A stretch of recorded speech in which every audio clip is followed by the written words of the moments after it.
Hello and welcome. You're tuned into the best in paranormal talk radio. This is Beyond the Darkness. I'm your host, Dave Schrader. Today we've got an interesting topic to talk about. We've spoken about Ouija Board. We've spoken about the demon Zozo. We've spoken about many different topics surrounding the paranormal like this. But during June and July of 2017, paranormal investigator Tim Wood conducted an experiment where he contacted the Ouija board demon known as Zozo every night for a month. This was the first time that a paranormal research team has conducted an experiment of this nature and then live streamed it to tens of thousands of witnesses and then published its results 2 months later. Now, aside from that, this is his personal story of a lifelong quest into the realm of the demonic and how that brought him not only into contact with the Zozo entity, but with an author with a very different background. Tim Wood started the world's first ever live online paranormal show, livesci-fi.tv, in search of the paranormal back in 2006. The show aired in San Francisco and consisted of 2 ghost hunts, which aired live on livesci-fi.tv. Since then, Tim and the livesci-fi.tv crew have investigated over 600 reported haunted locations in the United States. They've had over 1 billion online viewed minutes of his program and paranormal adventures. He's here with us this evening, and he's brought along Selena Summers. She's an award-winning author, freelance journalist, and editor. Her writing ability and research skills paved the way to her education, which she was a nationally recognized public speaker, is a debater, and collegiate writer. Her nonfiction book, Stalked by the Zozo Demon, Real-Life Paranormal Experience, co-authored with Live Sci-Fi founder Tim Wood, will be released this September 22nd. She's an expert on folklore, mythology, history, and the arcane, and she uses legitimate primary source documentation as the basis for her work, never buying into an urban legend and always asking the questions. Her purpose is not to prove a haunting, but for the haunting to prove itself to her. They're here this evening to talk to us about this very strange experiment. Tim, welcome back to the show. It's good to have you join us again. Thanks. It's good to be back. And Selena, thank you for giving us a little bit of your time today and sharing your insights on this. Well, I really appreciate being here, so thank you very much. Have you had, Selena, your own experiences with the paranormal before this experiment that just took place over June and July? Yeah, actually I have. I started researching topics in the paranormal just, for myself. In the late 1980s because of a couple of experiences I had, as a young adult. But experiencing the paranormal is kind of on everybody's bucket list, and I don't think they realize that when it actually happens, it's gone so fast that it either terrifies you permanently or it makes you permanently curious about it, and that's what ended up happening to me. Or a little bit of both in some cases, right? Well, yeah, that's true. But for the most part, I think that first experience is what takes a person from having an interest in the paranormal to pursuing it as an investigator or a researcher. At least that's the way it's worked for me and multiple other investigators that I've talked to over the years. Tell me a little bit about the type of experiences you've had in your life. I mean, what kind of category would you put them in? Well, I grew up about 15 miles away from probably the most historic American haunting. I grew up in Clarksville, Tennessee, which is close to Adams, which is where the Bell Witch haunting took place. Okay. And I knew the owners of the farm, that all of the, like the cave and the cemetery and the ruins of the house were at. So I started researching it for Arthur Kopit, who was a playwright who came into my college. And I got hooked because I figured out that if I left a recorder in the cave, sometimes things would be said on it when nobody was around it. I didn't even know what an EVP was. I was just a dumb kid playing around with it. And, the Bell Witch haunting is no joke. And probably my most terrifying experience ever investigating the paranormal happened at that cave. There's a big front room and a small back room and a tunnel in between. And we were in the tunnel and all the lights went out in the cave. So I thought somebody was being a smart aleck. I yelled at him to turn on the lights. We got back out, and there's like a little landing right before you go up the big steep cliff path. And while we were standing there wondering, where the jerk was that turned out the lights, all the lights went out again, and a huge iron gate slammed shut behind us. So I didn't run up that cliffside trail, but I walked pretty fast. I didn't run, but I walked. All right. I walked really fast. You were getting EVP, though, just by leaving the recorder in the caves and coming back to retrieve it later? Yeah, I was. And if they weren't always like voices, so I got organ music on it, on a little cassette recorder. And after a while, we started doing like questions and waiting for answers. But this was back when recorders were like cassette recorders. Right. And the Bell property has a history, too, of not being very cooperative with electronic equipment. Actually, right around the same time, the TV show Unsolved Mysteries came out to try to film a segment. And the cameras would work on top of the cliff. But once they got into the cave, they didn't work. And this went on for like 3 days before I think they finally gave up on it. This experiment, how did it come to your attention? And then we'll talk with Tim about setting this experiment up and what he was hoping to accomplish. Well, Tim and I have worked together for a while. I've researched for him for some of the cases that he goes to investigate. And I had actually approached him like maybe a year and a half, 2 years ago, about doing a nonfiction book based on his experiences, because the live sci-fi, paranormal investigation style is so different from what most people think it should be. And so this summer, I was recovering from back surgery, so it seemed like a perfect time to take on a nonfiction project. And we started talking, and as I was interviewing him, we started to notice that there was a definite string of events that linked him to this specific entity. And that's how Tim came up with the idea of conducting this experiment to create an environment that in a non-haunted location, and to see how changing the parameters or changing the trigger objects or the environment would affect each session. And at that point, Tim started doing the sessions, and I started transcribing every video word for word, and that's how the book came about. Between that and, lacing in some of Tim's personal experiences on prior investigations, and also from his childhood, I was able to pick out a storyline that actually, to me, I find fascinating. All right. Well, Tim, let's talk about this. Now, investigating known locales for their haunted stories and histories is one thing, but to try to incite and evoke a demon that a lot of people are very traumatized by dealing with. What was your intention and thought behind doing something like that? Well, I'd say my main thought in doing it was just to see if it could be done. For me, when it comes to the paranormal, I'm just super curious to see, not only what locations can give, but also, one of the theories that I've always had with the show is, with the tulpas and thought form manifestations, and just with the mere energy of people, watching these live shows, if we can get things to manifest.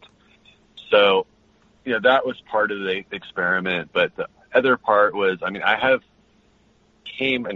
did a show last year with Darren Evans at the Zozo Demon House over Halloween.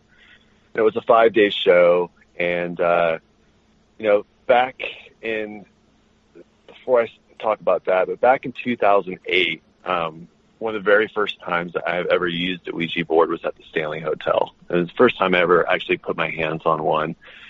And I had never heard of Darren Evans, never heard of his story, but that was the first time that I got Zozo on a Ouija board. And I had no idea what it was or anything like that. In fact, there's even video of that session of me saying, calling it Bozo. I thought it was a clown or something. And ever since then, it's come up sporadically on these sessions. And it's just really really intrigued me to see if I could actually get responses, from this entity over a month-long session, and seeing if I could back that up not only through Ouija sessions, but through audio that I was picking up on voice recorders and through other types of, data that I had hooked into the sessions. And, it was pretty revealing to see, as the sessions went on, the responses that I was getting, not only through the board, but, through the audio equipment, were actually a lot. They were, gaining a lot more intelligence, and the responses were just, scary. It was just, it was just really, intriguing but scary at the same time, and super draining. Why would you want to call upon what people refer to as a demon, though? And then were you worried that if this truly is something of a demonic nature, by streaming it to tens of thousands of viewers, is there a chance of issues taking place? And I don't even necessarily mean in the supernatural realm. I mean, let's be honest and call a spade here, and the fact that some people in this field are willing to accept anything as a haunting and will jump at the slightest intonation that something might be demonic. Weren't you afraid just legally that by doing this, if somebody thought they were possessed by watching this or being a part of this, would somehow involve you? Or did you have waivers for people that wanted to watch this and be a part of this program? No, I don't. But I do think, when you are dealing with, the demonic, the biggest, at least what I believe, the biggest problem that I think, or, that can happen is by not even acknowledging its presence. And I think that, people have to put this, there has to be research done into this, because I do believe that,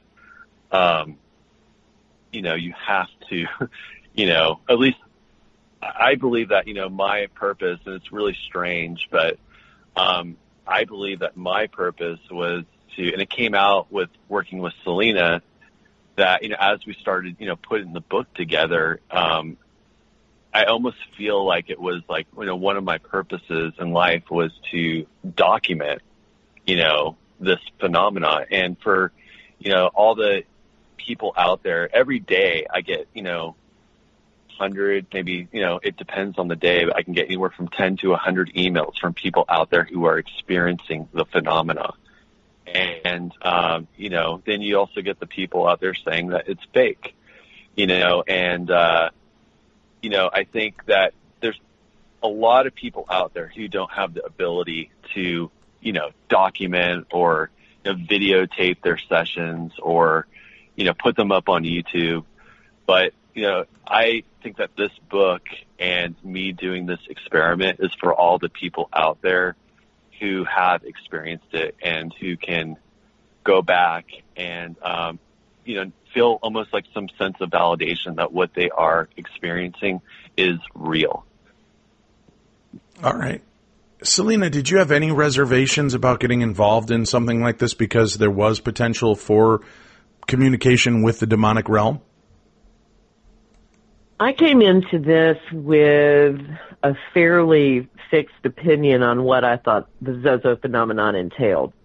I've researched the phenomenon, and I can't validate that this is a demonic entity. But when I was going into it, you're always going to worry when you're working with anything in the paranormal that something is going to attach to you or, somehow infiltrate your life in an unpleasant way. But as far as considering the Zozo entity a demon, going into this experiment, I didn't think it was at all. What? Okay, well then give us some insight on that. Ludicrous. What did you believe it was then? I thought, and in a way still do think, that the Zozo entity is actually kind of an alias, that it's a personality that a spirit assumes when it comes into contact with somebody on the board. almost any demonologist will tell you that a demon is very reluctant to reveal its name. And 9 times out of 10, that's what the Zozo entity does almost immediately upon appearing on the board.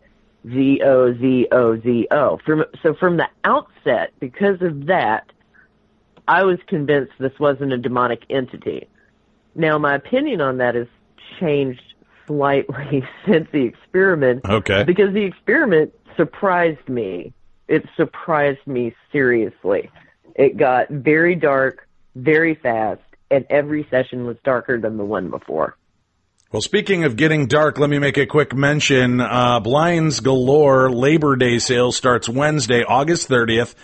And that's when you can get up to 50% off everything. You've worked hard all summer. Let's Blind Galore make it easy for you to get custom blinds and shades during one of their biggest sales of the year. And I want to tell you something, folks. As a father, one thing that's really helped me out, if you have very active children and children that have a hard time falling asleep at night, getting the blackout blinds has been a big help for me and for my children. I can't sleep even with the slightest sliver of light in my room. So I was looking for blackout blinds that worked, would conveniently fit in my room, didn't look cheap and shoddy like the stuff you can get at the big box stores. And I contacted Blinds Galore with my interest, needs, sizes, everything. And I can tell you, they gave me exactly what I was looking for. They create a 100% custom window treatment built to your exact measurements, down to every exact detail. Whether it's blinds, shades, shutters, drapery, they have it all, and they make it easy. These are designer products, but they don't have that designer price tag. This has helped my kids get a better night, more rested night's sleep. Plus, when it's pitch black, you have a much less chance of seeing shadow people and things in your room. So trust me, this is a service for you as much as it is for them. And if you love listening to our show, then I want you to do me a favor, personal favor. I know Blinds Galore is not an impulse buy. It's not something that you just think, hey, let's go get Blinds Galore because Darkness Dave said so. But I'm going to tell you this. It's the time of year. Get these, look for them. And if you are going to get window treatments, do me the favor of checking out Blinds Galore for yourself. They've got free shipping. They'll even send you up to 15 free samples right to your door. Again, all for free. And you can do it right from your home as well. This is more than a blinds aisle in a store. These are blinds and window treatment experts. So you can put a toe tag on the old boring blinds and window treatments in your home. Get something special with Blinds Galore. Again, become a believer. Blinds Galore makes it easy to get the custom blinds and shades you've always wanted in your home, especially during their upcoming Labor Day sale. The sale starts August 30th, so check out blindsgalore.com now and let them know I sent you. That's blindsgalore.com. blindsgalore.com. You'll also be able to find these links by visiting us at podcast1.com. Click on the Killer Deals link, and you'll be able to find all of our advertisers under the Beyond the Darkness banner. So help us by supporting the great advertisers that step up to make the show happen for you and keep it as free of as many commercials as we possibly can. Blinds Galore Labor Day sale starts Wednesday, August 30th, and that's when you can get up to 50% off everything. This is the time to get those blinds, to get the window treatments and the blackout blinds. You're going to love them. I can guarantee you that's what we have in our house. That's what you're going to love in your house. Our guests right now, we're talking about this strange Zozo experiment. And I want to know, Tim, when you set this up, what were the parameters? What were you looking to really try to do and separate yourself from other investigators? Yeah, so, I mean, one, we were trying to come in contact with it, of course. We had set up the initial experiment. We ran for 2 weeks at a non-haunted location. We used different boards, Ouija boards. Throughout, I mean, the years of live streaming, people have sent me haunted objects. So there were, I have about a collection of 20 boards that people have sent me where they just wanted to get rid of the boards. And some of the boards that I used during the experiment were Zozo boards. There was also another board that I had used last year. And when you say Zozo boards, these are boards where people wanted to get rid of the boards because Zozo had taken over and was communicating to them through that? Exactly. Okay. Exactly. So they were already tainted with that, or reported to be tainted. I had also they were already plugged into that quick dial number, so you had it right there. Exactly. And I had used, I'd actually bought new boards, brand new boards right off the shelf, and I had used those as well. And with each session, we ran audio with them. We were using a Panasonic RR DR60 that was actually given to me by the Constantinos. So I was using that, and then also running EMF and just, basic, environmental stuff to see if there was any change with that. And, it was pretty strange. We also ran, there were some objects too that, one of them had mysteriously showed up on my doorstep, after a Ouija session the night before. When we were actually running the experiment, and there were a bunch of markings on it and just weird things. Selena had done the research on that. She can speak more about that, but that was really strange. That showed up on my door, I think, 2 days after we started doing the experiment.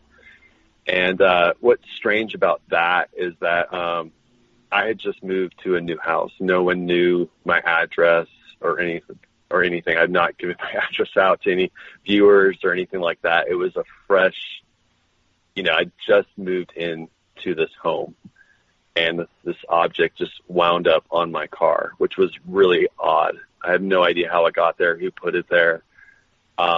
But interesting enough, that object actually seemed to tie in with some of the phenomena that we were picking up on the sessions. Okay, well, and, can you give us a little clue on what this object was? Yeah, it was a voodoo doll. Yeah, it was a voodoo doll. Okay.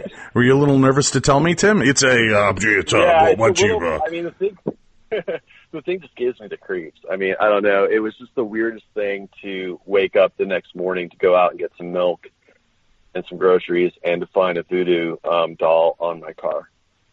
And I had never come across one before. Oh, suck it up, Tim. It was just one of the strangest. Was it a homemade voodoo doll? A lot of these stores now, by the registers, they've got these kind of weird, twiny-looking voodoo dolls that you can buy. Was it one of those? No. Or was it homemade? No. It was actually last weekend when we were at the Goatman's Bridge, we actually took the thing apart. I actually brought it out because Selena had never seen it before, and she was really, really curious. So she had asked me when we were, at the hotel if she could take one of the, strings out and see if there was anything inside of it. And I didn't know I'm not a voodoo doll, expert or anything like that. But she took the doll apart, and there was a bunch of just weird stuff in it. Selena, do you want to talk about that? Sure. The doll is obviously from the 1930s or 40s, and it was stuffed with newspaper pictures of people's faces. The newspapers were in Spanish, and it was quite evident that nobody had bought this in the store. It actually looked like somebody bought this antique voodoo doll and repurposed it to curse Kim, because written on the doll were 3 French words. That was 28 noir, which means, 28 nights or darkness, and 28 is a number that has been linked to the Zozo phenomenon. So that would be my guess. But this doll was set up as a negative curse. His face was blacked out, a leg was broken inside, and it was actually kind of fascinating. It was sort of like a time capsule of hatred. A time capsule of hatred. Wow, Tim. Yeah, whoever put that doll together way back when really hated the people that she was cursing. Holy cow. So have you had any ill effect from this figurine, this doll? Well, since I got it was really... Well, I had some back issues back in August. I had just a lot of back pain. And it was probably late July, August. I went to the doctor, and they told me that I had a broken bone in my spine, which I cannot explain. It was really strange. I started the experiment. I was in okay health. But as the experiment went on, I was getting stuff like on the board, talking about my back, crackle, pop. There's one session where it says snap, crackle, pop. Later on, I went to the doctor. They did a MRI, and they told me I had a broken bone in my back. And I have no idea how I got that. It's the weirdest thing. They asked me if I was a gymnast or, did anything crazy. I'm like, no, been in a car accident. No, just walking around, haven't fallen or anything like that. So how I got that, I don't know. And I've never had back problems up until, we started working on the book and the experiment. All right. Well, you start to hear stuff like that, Selena. Does that start to put a little nervous twitch in your britches? When your partner on this is getting voodoo dolls and back pains that suddenly show up out of nowhere. The thing of it is the way that the whole month progressed, all of this was so gradual that that was hard to pick out these threads of, these continuous threads that were linking all this whole story together. I started to get concerned probably about 2 weeks into the experiment for a couple of reasons. First off, Tim was obviously getting drained and dangerously close, in my opinion, to things that probably were best left alone. And second thing is I started to experience some things in my completely non-haunted house. So at that point, I was of the opinion that we were dealing with a little bit more than just a regular entity. But I wasn't ready to call it demonic yet. What type of activity started to occur in your definitely not haunted house? Excuse me. Well, I got chased from room to room one night with things like knocking on the walls or on the floor. I went to the bedroom with my husband. We have a big platform bed with drawers underneath it, and something knocked up on the underside of it, and just piddling little things that normally don't bother me, but also normally don't usually happen in my house. So I was of the opinion that whatever Tim was getting close to, it was starting to really create a paranormal backlash, both at his house, where it was much more severe, but also at mine. And as a writer and researcher, that makes me more curious. It doesn't, scare me off the trail. I want to know why. Sure. And that's kind of the way Tim is too. So we just kept plugging away, and it kept getting darker. Well, let's find out what happened as this experiment launched. What were the messages that Zozo had to share, or was he just letting him know that he was there? We'll find out about that when we return with more with Selena and Tim after the break.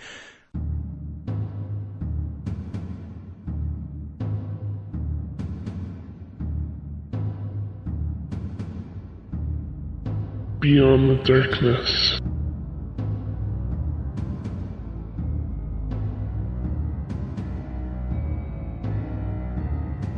Hey, do me a favor. Welcome back to the show. This is Beyond the Darkness. Remember to take care of all of our advertisers, guys, and just pay them a little visit.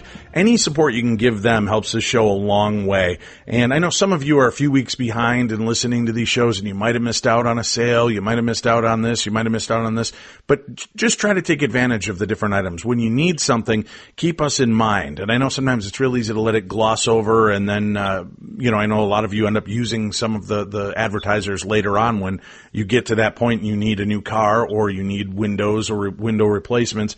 So just keep us in mind, because again, every time you help out our advertisers, that helps to keep us on the air. And don't forget about Blind Galore's, the Labor Day sale that starts tomorrow, Wednesday, August 30th, and you get up to 50% off everything. So you've worked hard all summer. Let Blinds Galore make it easy to get your custom blinds, window shades, blackout drapes, whatever you need during their biggest sale of the year. Become a believer. Blinds Galore will make it easy for you, and use that link I told you about earlier so you can check it out. It's blindsgalore.com. The sale starts August 30th. So check it out at blindsgalore.com and tell them that you heard about it here on Beyond the Darkness. We appreciate that. We're back with our guests, Selena Summers and Tim Wood, the voodoo-cursed Tim Wood, as we talk about the Zozo demon experiment that they did. All right, let's get in here. The Zozo experiment. You wanted to find out what would happen if you contacted this Zozo entity over the course of a month. And these sessions that you conducted, they were in a location that had no history of a haunting, right? So that the parameters were, would be set and you'd understand what's going on there. Were you always doing it in the same place at the same time every day? How did that go? Yeah, we pretty much did the sessions between 10 and 10 o'clock p.m. Pacific time to midnight. And, sometimes most of the sessions were done with just me.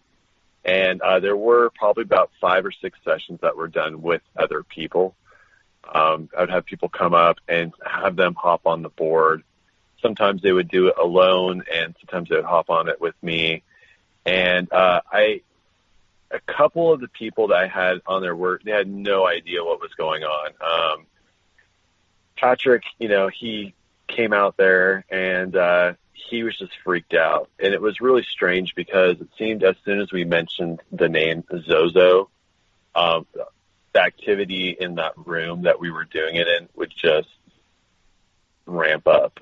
As soon as it's almost as if the power is in the name itself. And there were a couple of times where we actually got the word abracadabra on the Ouija board. And the word abracadabra is actually an old Aramaic saying, which is, I believe, the meaning of it in Aramaic is the power, or I think it's the exact translation is I create as I speak. And if you apply that to Zozo, I think that's very important because, as you're saying the name out loud, or if, people that are watching the show, live are typing it in chat, it's almost as if the entity is manifesting as we are speaking it or talking about it. And every time that we did the session, as soon as I would, enter the room, turn the camera on, and say its name, the activity would not only increase around the board, but in the room, all around the room. I would have objects moving. There would be black shadow figures. There would be, EVPs that would come through, even audible sounds that would manifest that would have no, I could not figure out what was creating them. There was nobody else in the room with me. Patrick, when he came in there and we started the session, he just made a note that he said as soon as, we started talking about it, it's as if the entity infected the whole area around it. It was just, it was pretty crazy. But, in the entity not only seemed interested in me, but it also seemed interested in the people that were watching the show, which was really, in a way, really fascinating to me and somewhat spooky. But the entity was actually giving, details about people who, viewers who had recently lost, family members to illnesses and, giving birth dates and only specific information that they would know. And sometimes these people weren't even watching live. They would, send me an email and they would, say, hey, this, for whatever reason, it mentioned, my maiden name. Their maiden names aren't even on Facebook. They're not on social media. We had one viewer, Jane, who had, when I was on the board, it was talking about her father who had recently passed away, and very specific information that only she would know.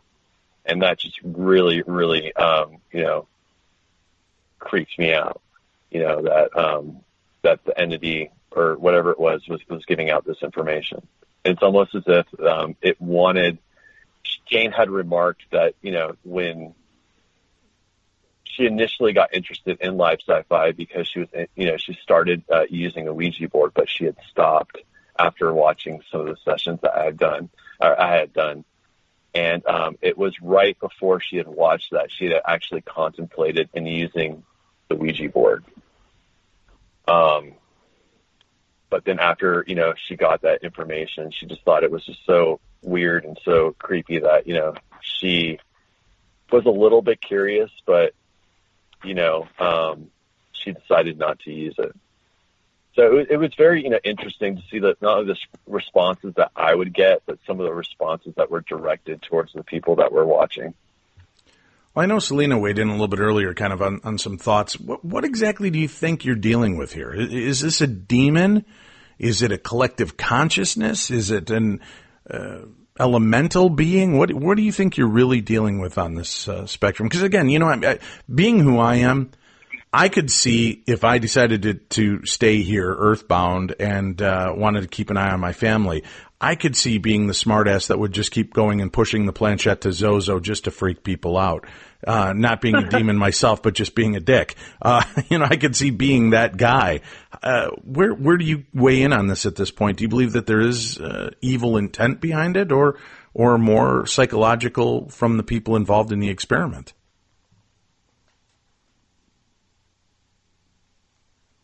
Tim? Yeah, I'm here.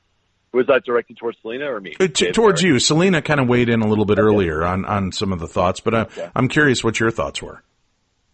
I believe that the general, I'm not a demonologist by any means. I don't claim to be, but when you look at demons, at least in, the Christianity, demons, we'll say, most of them have traits. And I do believe that the biggest trait that Zozo exhibits is curiosity. And what does curiosity always do? It eventually kills the cat. And I believe that's ultimately what this entity tries to get people to do. It tries to get them to use the Ouija board. And what I found is that as I started doing these sessions, as creepy as the results were that I was getting each night, and as they got creepier, I became more and more curious, almost to the point where I was addicted to using the board. And I do think that Zozo is not a demon in itself, but I do believe that there are demons that, in fact, that it's almost like a personality or a side name or something that these demons use for, that use the word Zozo for. So, because we did get 3 specific demon names on the board that, for whatever reason, kept popping up, not only on the board, but there were some locations where I would visit that the synchronicity of how these things were popping up in relation to the experiment that I was doing was just too weird. And one of those locations was at the Sally House. Okay, well, give us some insight. Sally House has been a very strange and violent haunting, but usually directed towards Tony, the ex-inhabitant of the house. I know a lot of times people go in and investigate, and even though he's far away, Tony will end up taking some kind of abuse. What was your experience like? Well, so our last investigation there, we had used, the board, and we were, for whatever reason, I had used it in this one corner of the basement. I don't know why. I was just drawn to it, and I thought, hey, we would do a Ouija session down in this corner, and it ended up being the southeast corner of the house. And it had mentioned, I guess during the board session, I think, that we would find something, or there was something, that it said that we would find up in, one of the rooms. So in the past, we had done like some luminol experiments just to see if we would get anything that would turn up. But this time around, we just had a black light. And what was really strange is that when we shined the black light on the master bedroom and the Sally's room, above the actual doors, there were Latin initials. And one of the initials was for the name of a demon, and there was also cross that you could only see with the black light that was inscribed on the doors, each one of the doors upstairs. And for whatever reason, there were two upstairs, and then there was one exactly where I did the Ouija session. And those names that popped up were the names of the three demons that we had picked up during the month-long session in July. Were there ever any points that you felt that you were under attack or that there was something evil around you while you were doing the sessions? Yes, I still feel that there's something around me right now. And it was really strange. We were at the Goatman's Bridge, and Selena was there. I hopped on a Ouija board session with someone who had never even seen the show before. We actually did a session while the eclipse was happening right on the bridge. And I hopped on one with Darren, and then, his friend was there, and she had never seen the show before. But she is an empath. And when she hopped on the board with me, it was more than, I think, a minute. She got up and ran away, and she was like, I can't do this. There's something around you really, really bad. And I was like, I felt it like on and off. And I told Selena this, that, I'm probably going to have to get taken care of. But there's been times too, even at my house, it started up where, I started seeing things like out of the corner of my eye. And, I've experienced things like that before growing up in my parents' house. And it just kind of, I have this switch that when I'm at home, no matter like what's happening, if it's paranormal, I just kind of ignore it. But the things that like I started experiencing as I was doing this experiment is that they started to get more and more obvious, not only to me, but to like my dog and stuff like that. But there were times where I would see, black shadow figures just pacing in and out. Like my back problems. There were, times where I would have things just, it sounds crazy. Like I would set up for a show, and I'm very organized when I set up for a show. I put all my voice recorders out and everything, and I would turn around and it would be gone. And there were just like things like that would just happen. And, it's just unexplainable. I can't explain it. Like, especially the dark shadow figures, but it definitely seems like as I got more and more deeper into the sessions, the activity around me also increased. And it seems to like increase now as I like mention the name or I do anything, Zozo related. What do you think then when you do this experiment over a period of 30 days and yet here you are, months later, there's some kind of energy still around you, some kind of dark force still at play. And Selena, you were saying earlier you didn't really know if you felt like this was demonic in nature. What else? What do you think this could be? What could be stalking Tim at this point? Well, that's kind of where my skeptical, rational brain is having a conflict with what I've witnessed. As I said, I went into this thinking that this was basically like the Peter experiment, where somebody made up an entity and got all these other people to do it and kind of fueled it that way. But there were a couple of things that happened over the course of the experiment, and one thing that happened before, which made me very suspicious. That's why I think the Zozo name is an alias. I think it's used by multiple demonic entities. And And I think that all you have to do to see what kind of a toll it takes on a person is to watch the videos throughout the experiment and just look at the changes in Tim's face. They're very, very blatant changes. So, right now, do I think Zozo is a demon? No. But I do think that it is a gateway to the demonic. Did you do anything, Tim, to try to close these sessions down and bind this demon or these entities at all? Or were you just leaving the gateway open to see what would happen? I left the gateway open. I have whenever I go out to a haunted location, I never close the sessions down until I leave the location.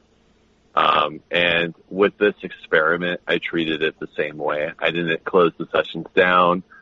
There were a couple of times, I think, halfway through where I actually said goodbye, just to see if it would have any impact on the activity the following day, and it didn't. I tried as I was doing these sessions, I actually tried using salt circles and different types of, binding rituals as, I was actually in contact with the entity.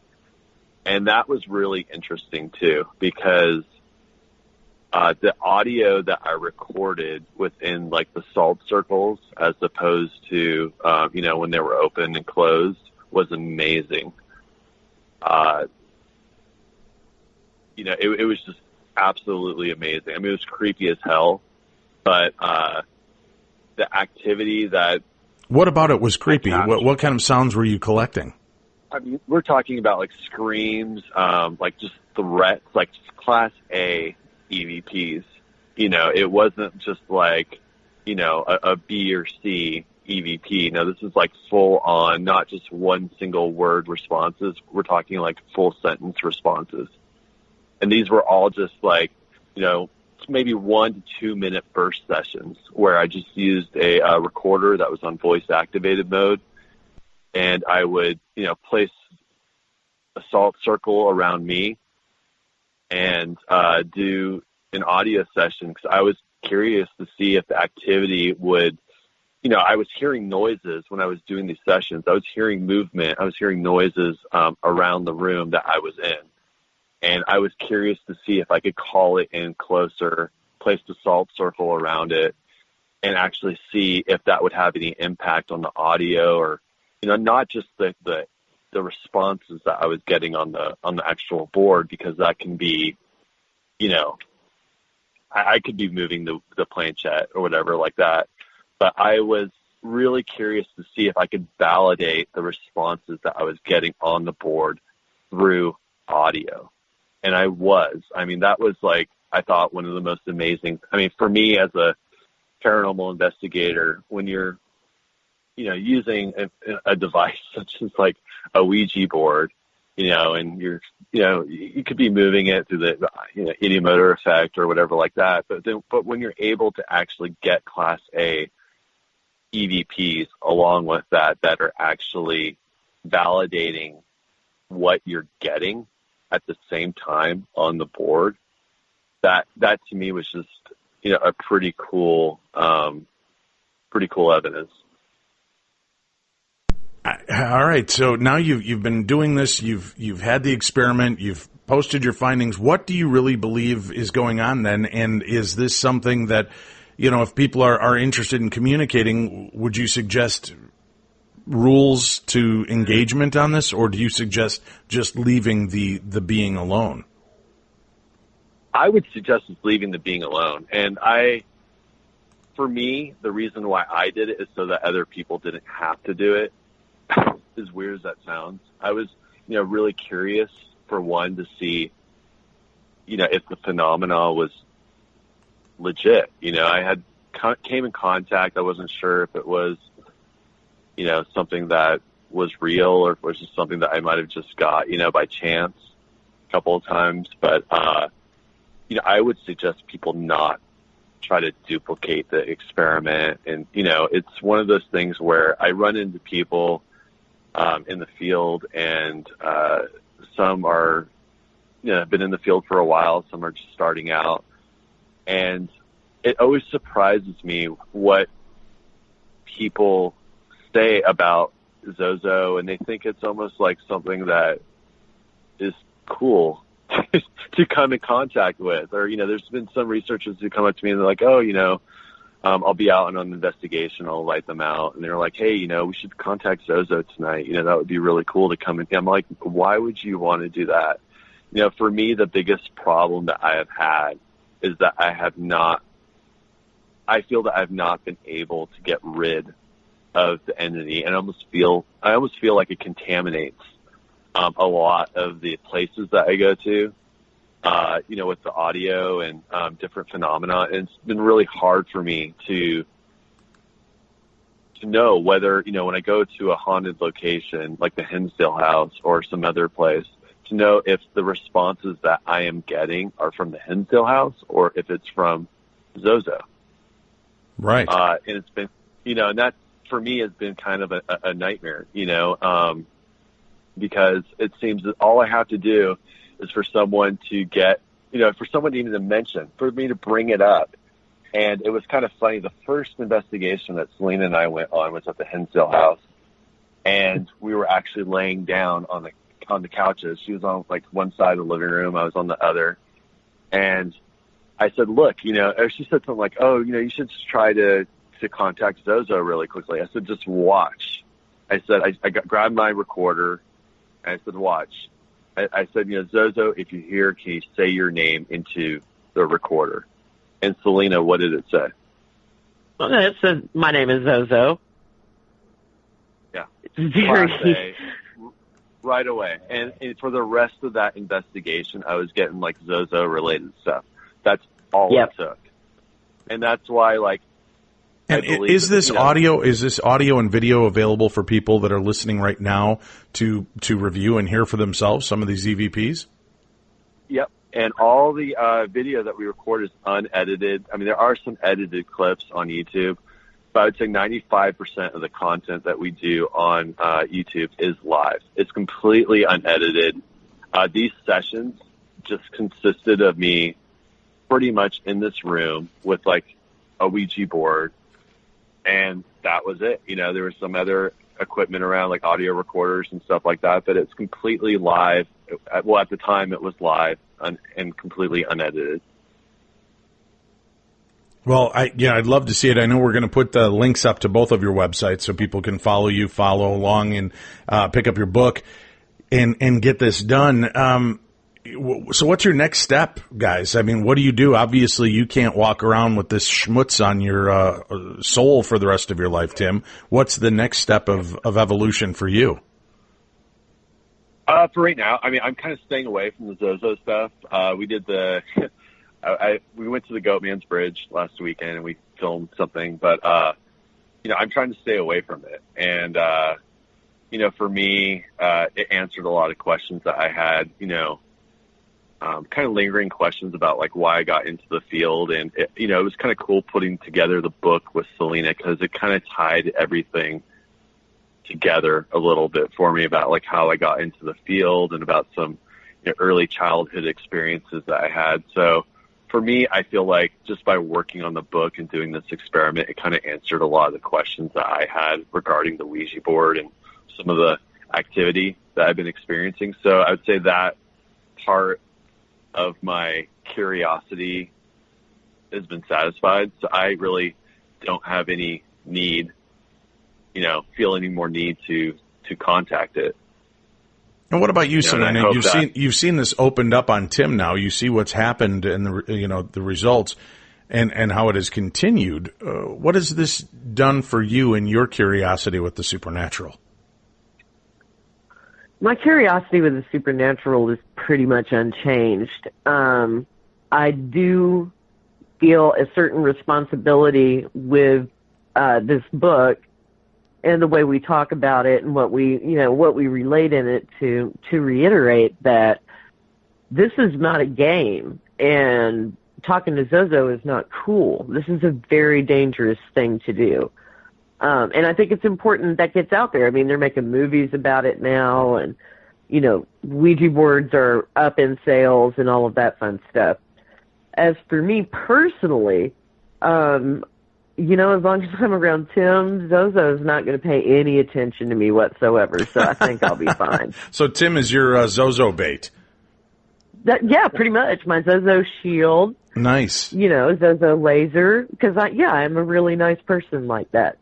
But the thing of it that really got to me when we were at Goatman's Bridge last week is when we're listening to EVP sessions, it is so distinct. The voice that primarily came through during the experiment was so distinct that Tim and I were like probably 8-10 feet apart. And we both looked up at the same time and went, well, there it goes. Because at that point, you know, the entity is there. And once it's there, it doesn't go anywhere. A&E's Emmy-nominated groundbreaking docuseries Leah Remini, Scientology in the Aftermath has returned for Season 2. New episodes every Tuesday at 9 p.m., 8 p.m. Central on A&E. Leah Remini, Scientology in the Aftermath follows Leah Remini along with high-level former Scientology executives and church members as they delve deep into shocking stories of abuse, heartbreak, and harassment experienced by those who have left the church and spoken publicly about their experiences. If you have not watched this series, I highly recommend taking a look at it. They were talking about some things and uncovering monsters in this church that pale by comparison. Zozo characters seem almost like a caricature compared to what they're uncovering with this reality of Scientology and the people coming forward to share their stories. The series also explores accounts of former members whose lives have now been significantly impacted by the church's practices. Leah Remini is helping people to take action, turning survivors into fighters, and revealing truths and seeking justice. She's fantastic, a friend of our show, and I encourage you to take a look and watch Leah Remini, Scientology and the Aftermath every Tuesday on A&E, and you can follow up with them on the A&E app and online as well. Yeah, we talk about the realities of fear and things, you know, like this. Are we creating, when you've got groups like Scientologists mentally breaking people, I often wonder if some of these weird fragments of consciousness we run into are broken aspects of people's personalities. And when you're trying to communicate through a Ouija board or EVP, I wonder if sometimes you're picking up fragmented aspects of the people that were there. A lot of the mediums and metaphysical practitioners will tell you that they can do this thing called soul retrieval, where when you've had experiences throughout your life, and sometimes, especially when it gets into kind of shattering experiences, how you can leave bits and pieces of yourself behind, and their job is to kind of go through the astral plane or whatever and recollect these soul particles. It makes you think maybe there's something to a haunting, and sometimes maybe why a haunting takes place, guys, at a location of somebody who's very much alive, but yet their ghost is still being heard or seen. And you're like, how can this be possible? We jump to the conclusion that it might be evil because it's a doppelganger of someone alive. But I often wonder, and I'm curious what you guys think, and especially Tim, you've had a chance to investigate many locations, and Selena is a investigator and researcher yourself. What do you think about just the idea of fragmented consciousness? Go ahead, Sam. I'm sorry. I think it's a viable possibility. I think that with the growing interest and popularity in paranormal television shows or YouTube channels or radio shows, that more people are inclined to try investigation. And in the process, I think that it's very easy, especially when you're first starting out, to mistake your own baggage for something paranormal. So yeah, I think there's a level of validity to that idea. And Tim, what are your thoughts on the fragmented consciousness? No, I do. I have the same thoughts as Selena. The one thing I can say, which was really kind of eerie for me is sometimes when I would do these sessions, I would almost black out. And sometimes I would pick up visuals while on the Ouija board. And I told Selena this once, but the one thing that always kind of scared me a little bit is that these visualizations that I would get, I feel would replace some of my own memories. And it's kind of like the reverse of fragmented consciousness. You're almost picking up energies from whatever you're communicating with. But that, to me, was sometimes a little bit freaky. And sometimes those, like the things that I experienced when I was younger, those things are just so vivid and so clear. And, you know, it's almost like sometimes when sometimes when I would get on the Ouija board, I would pick up like just like a split second of like a visualization of something that I feel that it wanted me to see. Mm-hmm. I almost feel that those, when I look back, I almost feel that it's just so clear that memory or whatever visualization I picked up replaced with something from my own consciousness, which is kind of trippy, and it's, to me, I don't know what exactly, sometimes it was showing me or whatever like that, but, I would definitely get responses that were backed up through, EVP. So that's, it's definitely trippy, but I do believe, that people can, imprint as well. But I believe that, whatever it is that we were communicating with, I don't think it was, it was calling itself Zozo. It definitely was highly intelligent and was picking up on the energies of the people that were watching the show. And that, to me, was probably the scariest thing.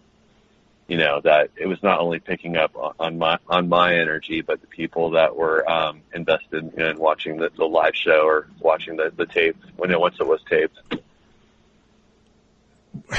You've got a unique kind of connection with your audience and putting this out there for people to see. What is their responses when they see these kind of shows going on and the aftermath to you? Yeah, it's kind of funny. Sometimes, our viewers come from all, different backgrounds and stuff. A lot of them, come across with our skeptics, which I love, they, and to me, we have the believers and we have the people that are kind of middle of the road. To me, my favorite thing is coming across someone who's like, totally skeptical about the situation. And, like this Jane person who started watching, she was really skeptical. And then when we started getting responses that were directed to her, that was really, really fascinating because she had done kind of like a 180. So, it's just really interesting. I think, when people watch the shows that we do, my main thing is just to, I want to share my experiences with them, and I want them to be able to experience, what's going on there. I mean, that's my main intention, and to show people that, lots of times I feel that I learn as much from the people that are watching. They'll tell me to try different things or do things a different way to further validate whatever I'm doing. So for me, I think it goes both ways. They're, helping me as much as I'm like, helping them, and giving them entertainment.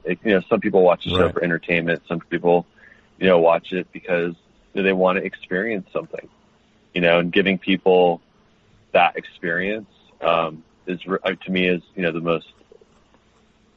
is the greatest thing. Selena, what are you hoping people get out of the book? Well, I'm hoping that they get a sense of how to approach something they don't believe in with a healthy dose of skepticism, but also being open-minded to the possibility that it exists. But the main thing that I hope people get from the book is do not try this at home ever, ever, ever, ever. It's a bad idea. I mean, there's a reason why Tim, and to a lesser degree me, are able to do this kind of experiment because we understand the paranormal after years of investigation. But a group of teenagers in a basement on a Saturday night after prom, the last thing you want to do is open up a door to Zozo, because once that door is open, you cannot close it. Good points. Good insight. September 22nd, that's when the book comes out, but you can pre-order it right now. Only $4.99 for the Kindle edition, Stalked by the Zozo Demon, Real-Life Paranormal Experiment. We'll have a link up to that and to our guests' websites. That's it for today. Thank you all for tuning in, and be back again with us tomorrow. And don't forget, there's just a few days left. If you sign up right now for True Crime Tuesday, we're going to be doing a drawing around the 1st of September, and you may win a 1-year subscription to True Crime Tuesday. So again, sign up right now. Take advantage of the best in true crime talk radio. You'll get 4 brand new episodes every month, 90 to 120 minutes long. Fantastic episodes to check out, and check out today's. As a matter of fact, you've been hearing all the news about the new Martin Scorsese film coming out with De Niro and Pacino, and Joe Pesci is signed on. Well, we've got the guy that wrote the book about the Irishman. You're going to hear about closing the case on Hoffa and JFK and so much more. Check it out. Sign up now for only $5 a month. That's just $1.25 per episode. You can't go wrong. Less than a cup of coffee, and you get some of the best true crime talk radio out there. And you'll be entered into that drawing. You may win a 1-year subscription. You can find information by going to darknessradio.com. Click on the True Crime Tuesday banner and sign up right now. I want to thank our guests for being a part of the show with us this evening. Selena Summers, thank you so much for being here. Thank you very much for having me. I really enjoyed myself. It's been a pleasure. Tim, always great chatting with you. I hope you can clear the ick out of your aura and be back up and running in a healthy state soon, sir. Thanks, Dave. Appreciate it. All right, take care, and take care all of you listening. Remember, be careful. Sometimes what you look for, you just may find, and when you find it, you may not like what you find. So be prepared, understand what you're doing, and don't just jump into a fad. Really research, understand, and follow in the footsteps of others that have been there first. That's it for today. We'll be back again tomorrow with more of the best in Paranormal Talk Radio.